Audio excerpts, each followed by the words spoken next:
Ada 3 cara seorang sniper dapat membunuh musuhnya, yaitu yang pertama dengan cara menembaknya di bagian manapun yang terdapat pembuluh nadi yang menyebabkan musuh kehabisan darah dan meninggal 20 menit kemudian.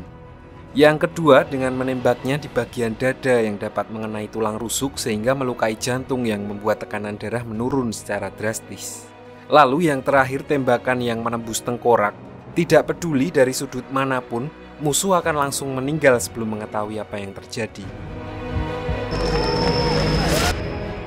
Dan today, kali ini Pasifista akan merangkum sebuah series bertemakan sniper yang rilis beberapa tahun lalu.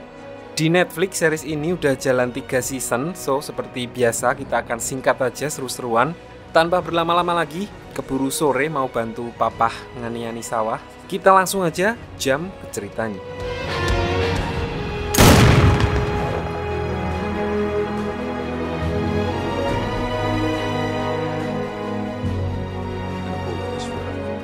Cerita berawal di sebuah tempat terpencil di mana pemeran utama dari film ini bernama Bob Lee Swagger yang tinggal bersama istri dan anaknya. Suatu hari diceritakan saat Bob sedang berburu, dia tidak sengaja melihat seekor serigala yang terkena sebuah jebakan dan membuatnya tidak bisa berjalan. Karena di sana serigala adalah hewan yang dilindungi, kalau di sini istilahnya sama kayak harimau, so Bob memutuskan untuk menolong hewan tersebut. Namun gak berselang lama, datang 2 orang pemburu lain yang mengaku kalau serigala itu adalah hewan buruan mereka. Kedua orang itu lalu mencoba untuk menyerang Bob. Namun, Bob dengan pengalamannya sebagai seorang marinir dapat dengan mudah melumpuhkan kedua pemburu itu.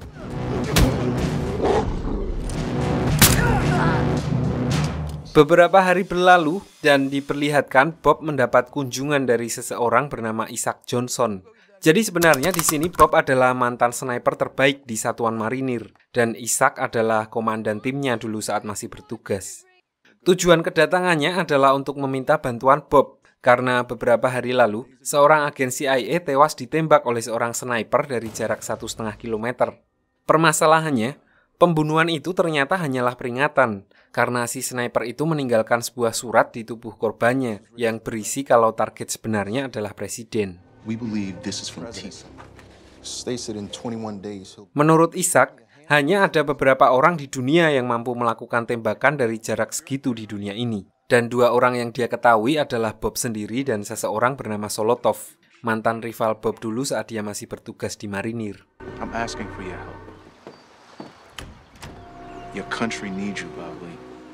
Jadi diceritakan dulu, Bob dan sahabat baiknya yang bernama Donnie ditugaskan untuk mengintai Solotov. Namun karena saat itu Bob keliru membaca situasi, akhirnya membuat dia dan Donnie terlihat oleh Solotov. Saat itu Donnie akhirnya tewas tertembak di bagian dada, sedangkan Bob terkena di bagian kaki yang akhirnya membuatnya pensiun dan masih merasa bersalah atas kematian sahabatnya.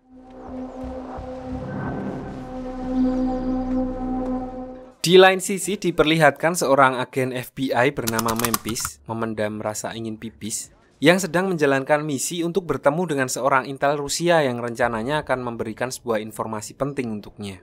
Namun begitu mereka masuk, dari arah berlawanan ada juga agen-agen dari Homeland Security yang justru bertujuan untuk menangkap intel itu. Sebelumnya saya jelasin dulu buat adik-adik siapa tahu ada yang masih belum ngerti. Jadi di Amerika sana, jauh, pihak berwajib itu ada macam-macam, misalnya FBI, CIA, DEA, Homeland, dan lain-lain. Nah, FBI itu perannya seperti Intel tapi di tingkat nasional, sedangkan Homeland itu semacam Densus 88 yang ngurusin kasus-kasus terorisme dalam negeri di Amerika. So, di sini agen Memphis nggak bisa berkutik karena secara wewenang, Homeland Security lebih tinggi dari FBI. Namun sebelum Intel itu dibawa pergi, dia sempat mengatakan sebuah kode untuk agen Memphis, yaitu Diamond Are Forever. Apa maksud dari kode itu? Dia juga masih belum tahu ya, apalagi saya. Kembali ke Bob, di sini diperlihatkan dia datang menemui Isaac dan satu lagi temannya yang bernama Payne. Bob yang akhirnya setuju untuk membantu Isaac menangkap Solotov, diberikan brief awal tentang titik kemunculan presiden, update profil tentang Solotov, kemungkinan senjata yang dia gunakan, dan foto terbarunya yang nggak kelihatan jelas juga bentuknya. So, di sini Bob yang masih punya waktu beberapa hari sebelum hari H, meminta izin untuk mempelajari lokasi dan spek senjata yang digunakan Solotov untuk memperhitungkan kemungkinan lokasi dan jarak tembak yang akan digunakan oleh Solotov.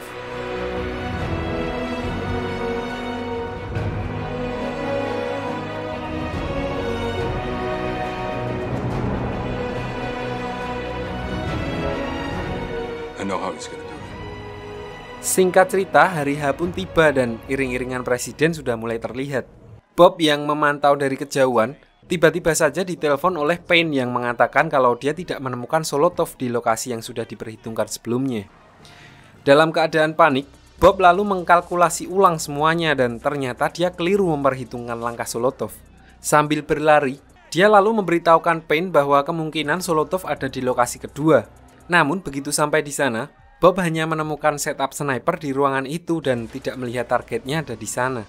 Di saat yang bersamaan, begitu Bob sampai di ruangan itu, tiba-tiba terdengar tembakan dan muncul berita kalau Presiden Amerika telah tertembak.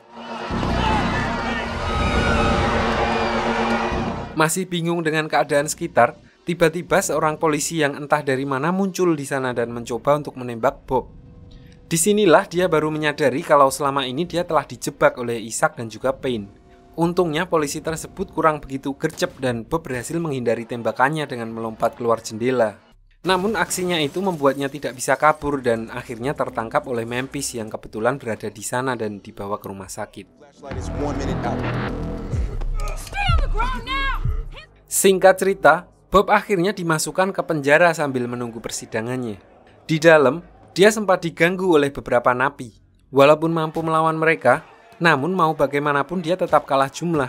Dan di tengah pertarungan itu, muncul seorang napi lain yang terlihat berkuasa di sana. Dia mengatakan kalau Bob berada di bawah perlindungannya. So, mendengar hal itu, napi-napi tersebut bubar dan menghentikan pertarungan. Orang itu memperkenalkan dirinya sebagai seorang mafia Rusia bernama Alex. Di sini dia ingin berterima kasih kepada Bob karena telah menembak mati Presiden Ukraina yang mana hal itu sebenarnya telah lama diinginkan oleh orang-orang Rusia. Bob akhirnya mengetahui kalau ternyata tembakan itu tidak mengenai Presiden Amerika melainkan Presiden Ukraina, yang artinya Isaac dan Payne bermain kotor dan bekerja sama dengan pihak luar untuk membunuh Presiden Ukraina dengan memanfaatkan Bob sebagai kambing hitam.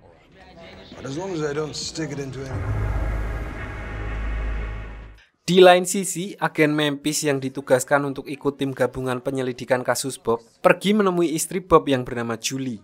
Dari awal, dia merasa ada sesuatu yang mengganjal dengan kasus ini di mana seorang mantan pasukan elit yang sama sekali tidak mempunyai catatan buruk tiba-tiba merencanakan pembunuhan presiden.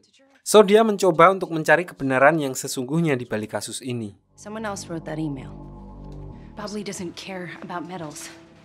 Kembali ke Bob karena dia adalah saksi dan satu-satunya orang yang mengetahui kejadian sebenarnya. Payne lalu kembali memerintahkan anak buahnya yang berada di dalam penjara untuk mengeksekusinya. Singkat cerita, Bob malah berhasil mengalahkan mereka dan berbalik menjadi keuntungan karena dia bisa keluar dengan menyamar menggunakan seragam sipir tersebut. Sampai di sini, karena semua lokasi yang berhubungan dengan Bob pasti sudah dijaga oleh polisi, tempat pertama yang didatangi Bob adalah rumah dari ibu almarhum sahabatnya. Beliau yang sudah mengetahui apa yang terjadi dari berita di TV, lalu dengan tenang menolong Bob karena dia tahu kalau Bob sebenarnya adalah orang yang baik. Di lain sisi, Isaac yang mengetahui kalau Bob kabur dari penjara langsung berusaha untuk mengejarnya. Di sini karena Bob tidak muncul juga, satu-satunya yang dia ingat adalah rumah Donnie dan gak pakai lama dia langsung menuju ke sana. Namun begitu sampai di sana, dia tidak menemukan Bob karena sebelum kedatangannya, Bob sudah mengira kalau dia tidak mempunyai banyak waktu dan pergi dengan menggunakan motor milik almarhum sahabatnya.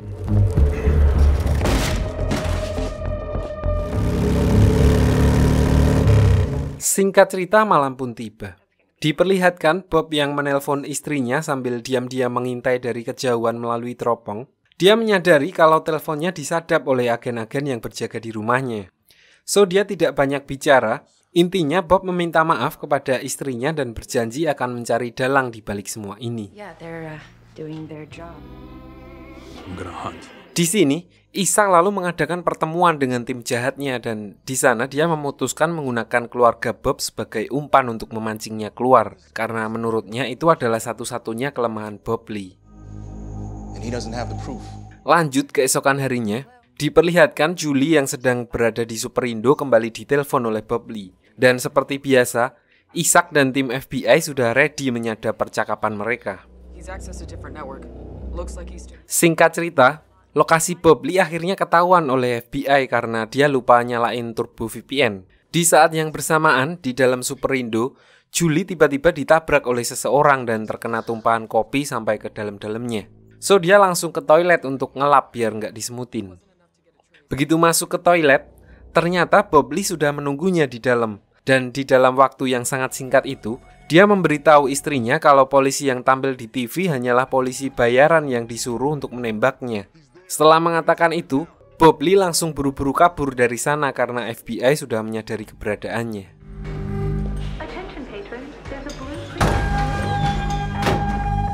Singkat cerita, setelah mendengar informasi yang diberikan Bob Lee, Julie lalu memutuskan untuk meneruskannya ke agen Memphis, satu-satunya orang yang menurutnya bisa membantunya mencari kebenaran atas kasus ini.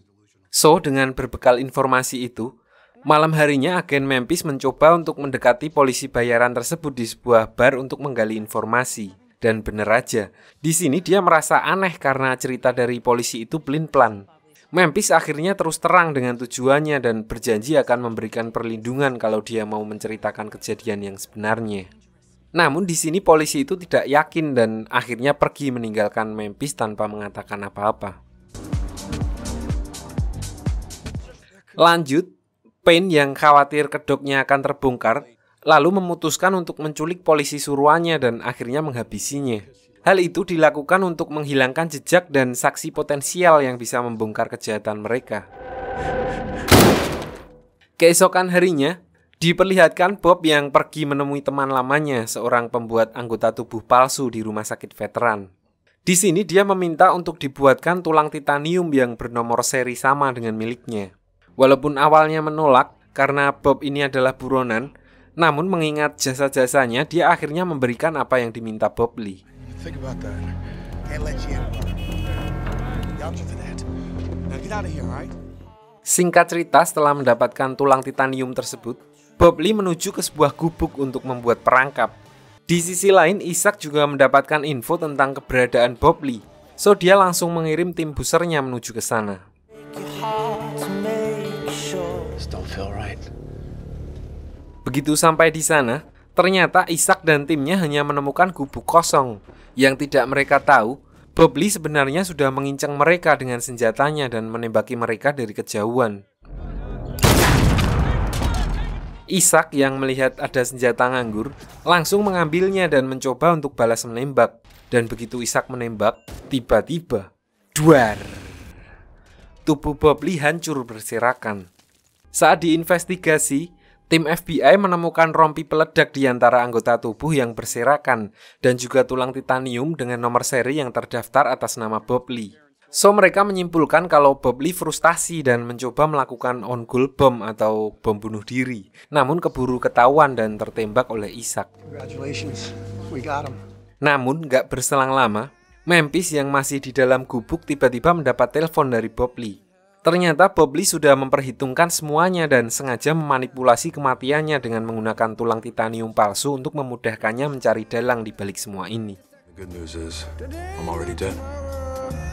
To make us feel